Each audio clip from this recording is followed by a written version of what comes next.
Imaginez ce moment où chaque âme devra parler, où aucun mensonge ne tiendra, où tout amour caché sera révélé. Et si Dieu lui-même disait « c'est vrai », ils avoueront leur amour. Que veut-il dire? Qui sont ceux qui avoueront? Et surtout, quel amour caché sera révélé? Dans cette vidéo, nous allons explorer un message puissant qui pourrait changer votre relation avec Dieu à jamais. Restez bien jusqu'à la fin, car vous allez découvrir une vérité bouleversante. Un amour plus fort que la peur. L'amour et la peur ont toujours été liés dans l'histoire humaine. L'amour véritable est censé être pur, sincère, sans contrainte. Mais que se passe-t-il lorsque la peur s'immisce dans cet amour? Lorsque le cœur veut s'exprimer mais que la crainte le muselle? Dès les premiers instants de l'humanité, cette tension était déjà présente. Adam et Ève vivaient dans une relation parfaite avec Dieu, un amour sans obstacle, une confiance sans faille. Mais après leur désobéissance, tout a changé. Genèse 3, 8-10 décrit une scène poignante. L'homme et sa femme entendirent la voix de l'Éternel Dieu qui parcourait le jardin vers le soir, et ils se cachèrent loin de la face de l'Éternel Dieu parmi les arbres du jardin. Dieu les appelle alors. « Où es-tu » Adam répond, la voix tremblante.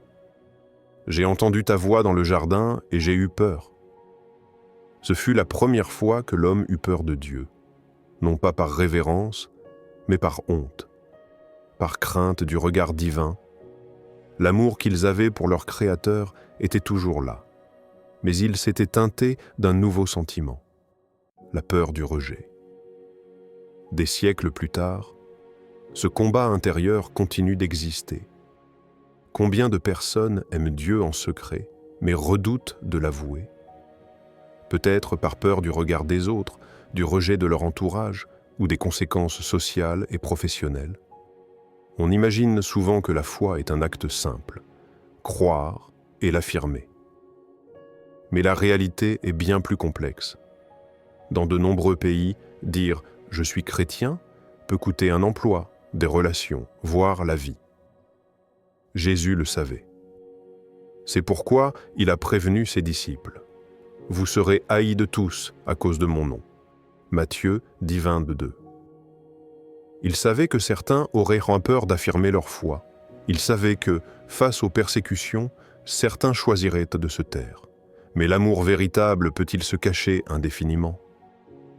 Imaginez un couple où l'un des deux refuse de parler de l'autre en public. Quelle douleur cela causerait? L'amour caché est un amour incomplet. L'apôtre Paul, lui, n'avait pas peur. Il proclamait fièrement « car je n'ai point honte de l'Évangile ». C'est la puissance de Dieu pour le salut de quiconque croit. Romains 1,16. Mais pour en arriver là, il avait dû surmonter une peur immense, une transformation radicale qui l'a mené de persécuteur des chrétiens à fervent prédicateur du Christ. Alors, posons-nous cette question. Qu'est-ce qui nous empêche d'affirmer notre amour pour Dieu? Est-ce le regard des autres? La peur du rejet? L'impression d'être trop imparfait pour le dire haut et fort? Nous avons tous, à un moment donné, ressenti cette crainte. Mais si Adam et Ève avaient eu le courage de se tourner immédiatement vers Dieu après leur faute, au lieu de se cacher, l'histoire aurait-elle été différente? Dieu ne demande pas un amour parfait, il demande un amour sincère. Il ne veut pas que nous nous cachions, il veut que nous venions à lui même tremblants, même avec nos doutes et nos craintes. Car l'amour parfait bannit la crainte. 1 Jean 4, 18. Lorsque nous réalisons que Dieu ne nous rejette pas malgré nos faiblesses, alors nous pouvons commencer à aimer librement, sans honte, sans peur et sans nous cacher. 2. Quand l'épreuve révèle les vrais cœurs, l'amour véritable ne se mesure pas dans les jours de paix, mais dans les tempêtes. Quand tout va bien, il est facile de dire « j'aime Dieu ». Mais que se passe-t-il lorsque la douleur, l'injustice ou la peur frappent à notre porte? Jésus a prévenu « Celui qui me reniera devant les hommes, je le renierai aussi devant mon Père ». Matthieu 10, 33. Ces paroles sont dures, tranchantes comme une épée. Elles posent une question à laquelle chacun devra faire face un jour. Suis-je prêt à rester fidèle, même lorsque tout s'effondre? Regardons les disciples de Jésus. Ces hommes qui avaient tout quitté pour le suivre avaient proclamé haut et fort leur amour pour lui. Pierre, le plus fougueux, avait même déclaré avec assurance « Seigneur, avec toi, je suis prêt à aller en prison et à la mort. » Luc 22, 33. Mais la nuit où Jésus fut arrêté, tout bascula. L'agitation, les cris des soldats, l'angoisse de l'inconnu. L'homme qui marchait sur l'eau par la foi s'est soudain senti englouti par la peur. Alors qu'il se tenait près du feu, une servante le regarda attentivement. « Toi aussi tu étais avec cet homme, Jésus de Nazareth ?» Pierre sursauta. Son cœur battait à tout rompre. S'il disait la vérité, il risquait d'être arrêté, peut-être même tué. Alors, il choisit la sécurité. Je ne le connais pas, une fois, puis deux, puis trois. À ce moment précis, un coq chanta. Pierre leva les yeux et croisa le regard de Jésus. Luc 22, 61. L'épreuve venait de révéler la vérité.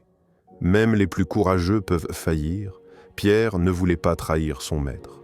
Il l'aimait sincèrement. Mais la peur l'a submergé. Son amour était-il faux pour autant? Non, il était simplement humain. Et c'est là que tout change. La différence entre un amour hypocrite et un amour véritable ne se trouve pas dans l'absence d'erreur, mais dans la manière dont on y réagit. Pierre ne s'est pas caché dans la honte pour toujours. Il a pleuré amèrement. Luc 22, 62. Il a compris son erreur, il s'est repenti. Et quelques semaines plus tard, rempli du Saint-Esprit, il proclamera l'Évangile avec une telle audace que personne ne pourra plus jamais le faire taire. Nous aussi, nous pouvons faillir. Lorsque l'épreuve vient, nous pouvons ressentir la tentation de fuir, de nous cacher, de renier notre foi même en silence. Mais après la chute, vient toujours le choix. Allons-nous fuir jusqu'au bout, ou aurons-nous l'humilité de revenir à Dieu? Jésus ne cherche pas des disciples parfaits. Il cherche des cœurs sincères.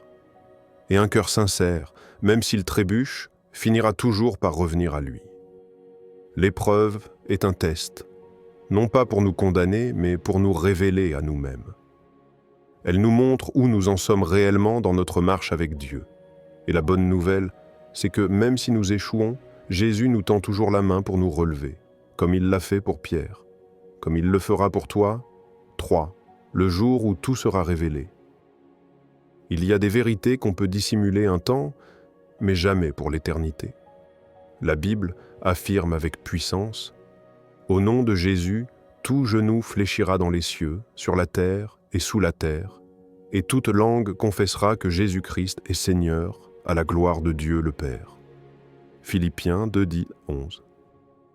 Imagine ce jour-là, un moment où plus rien ne pourra être caché, où tous, rois et mendiants, croyants et sceptiques, ceux qui l'ont adoré et ceux qui l'ont méprisé, devront faire face à une seule et même réalité, Jésus est Seigneur.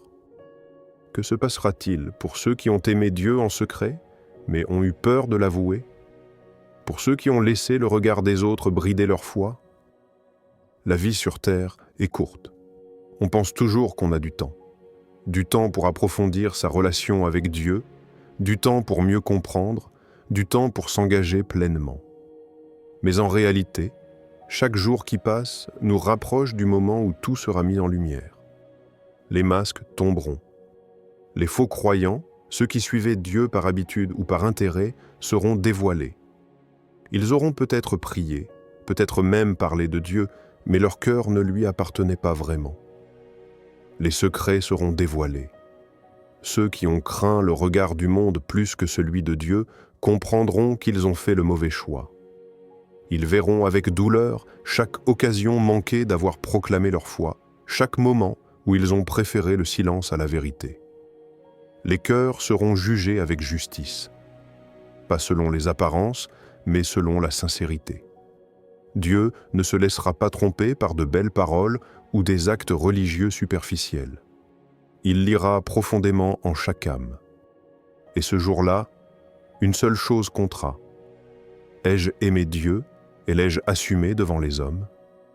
Jésus a dit avec une clarté absolue, « Quiconque me confessera devant les hommes, je le confesserai aussi devant mon Père qui est dans les cieux. Mais quiconque me reniera devant les hommes, je le renierai aussi devant mon Père qui est dans les cieux. » Matthieu 10, 32, 33. On peut cacher notre foi par peur. On peut la dissimuler par confort. Mais il arrivera un jour où nous ne pourrons plus nous cacher. Ce jour-là, ce ne sera plus à nous de parler, mais à Dieu. Et alors, entendrons-nous ces mots remplis d'amour et de victoire? « Viens, bon et fidèle serviteur, entre dans la joie de ton maître. » Matthieu 25, 21. Ou bien serons-nous de ceux qui regretteront éternellement de ne pas avoir osé? Le choix nous appartient encore aujourd'hui, mais demain, il sera peut-être trop tard. 4. L'appel de Dieu. Ne crains pas d'aimer, aimer, vraiment aimer, sans honte, sans peur, sans retenue. Dans un monde où tout est jugé, où croire en Dieu est parfois moqué, beaucoup hésitent. On murmure sa foi au lieu de la proclamer. On prie en secret, mais on tait le nom de Jésus en public. Mais est-ce vraiment aimer? Jésus a donné un commandement clair. Tu aimeras le Seigneur, ton Dieu, de tout ton cœur, de toute ton âme et de toute ta pensée. Matthieu 22, 37. Aimer Dieu, ce n'est pas juste ressentir quelque chose dans son cœur. C'est bien plus qu'un simple frisson spirituel ou une émotion passagère. C'est un engagement. L'amour véritable ne se cache pas. Il brille, il se montre, il se prouve. Quand on aime, on n'a pas peur d'en parler. Un homme amoureux parle de la personne qu'il aime avec passion. Il ne la cache pas. Alors, pourquoi serions-nous gênés de parler de notre amour pour Dieu? Quand on aime, on agit. Dire « Seigneur, je t'aime » sans vivre selon ses commandements, c'est un amour vide. Jésus a dit « Si vous m'aimez, gardez mes commandements » Jean 14h15. L'amour pour Dieu se reflète dans notre obéissance, notre fidélité, notre façon de vivre. Quand on aime, on ose. Les premiers chrétiens n'avaient pas peur de proclamer leur foi, même face à la persécution. Ils savaient que l'amour pour Dieu valait plus que l'acceptation du monde. Aujourd'hui, sommes-nous prêts à faire de même? L'amour pour Dieu doit être une lumière dans nos vies. Un amour visible, puissant, qui éclaire ceux qui nous entourent. Un amour qui ne cherche pas à plaire aux hommes, mais à plaire à Dieu. Parce qu'un jour, nous entendrons sa voix. Et qu'y a-t-il de plus beau que de l'entendre dire « Bien, bon et fidèle serviteur, entre dans la joie de ton maître. » Matthieu 25, 21. Ne crains pas d'aimer, aime pleinement, aime sans honte. 5. La dernière révélation, un choix à faire maintenant. Tout au long de notre vie, Dieu nous regarde, il nous connaît. Et aujourd'hui, il pose une question simple mais puissante. M'aimes-tu vraiment? C'est la question que Jésus a posée à Pierre. Pas une seule fois, mais 3 fois. Simon, fils de Jonas, m'aimes-tu? Jean 21, 15, 17. Pierre, brisé par son propre reniement, a fini par répondre avec douleur « Seigneur, tu sais toutes choses, tu sais que je t'aime. » Et nous? Si Dieu nous posait cette question en ce moment même, que répondrions-nous? Sommes-nous prêts à dire « oui » sans hésitation? Ou attendrons-nous qu'il soit trop tard? Beaucoup retardent cette déclaration d'amour envers Dieu. Par peur, par doute, par insécurité. Mais l'amour véritable ne peut pas rester caché éternellement. Un jour viendra où chacun devra répondre. Et ce jour-là, il ne sera plus question de silence. Celui qui aura rougi de moi et de mes paroles, le Fils de l'homme rougira aussi de lui. Luc 9, 26. Ne remettons pas cette décision à plus tard. Ne gardons pas notre foi dans l'ombre. Il est temps d'avouer notre amour pour Dieu. Il est temps de le proclamer au monde. Alors aujourd'hui, prends position. Ne garde pas ton amour pour Dieu enfermé dans ton cœur. Exprime-le, vis-le, partage-le. Dites-moi en commentaire, Êtes-vous prêt à avouer votre amour pour Dieu dès aujourd'hui? Partage cette vidéo avec quelqu'un qui a besoin d'entendre cette vérité. Abonne-toi pour plus de messages inspirants. Que Dieu te bénisse abondamment. Om, Om.